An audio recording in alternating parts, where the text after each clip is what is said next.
É, o vídeo cortou lá, mas ainda continua centrifugando.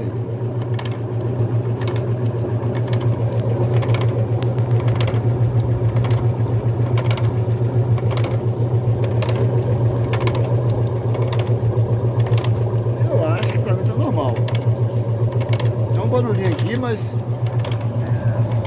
é um negócio que tá solto aqui. Eu tenho que não ficar enfiando a mão porque você tá ligado aqui é meio que perigoso, né?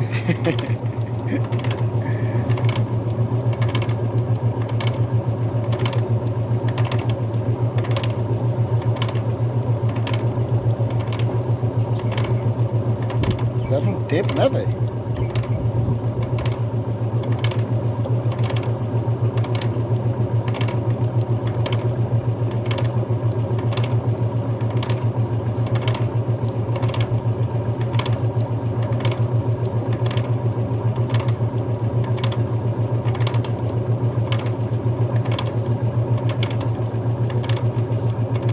É isso aí. Vamos esperar ela terminar aqui.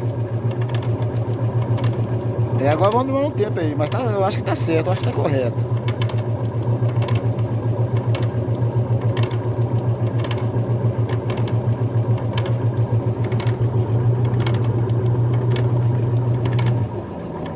Aí parou.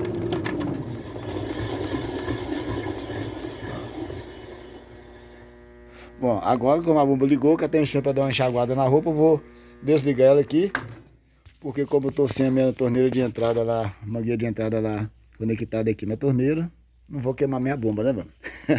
Mas é isso aí.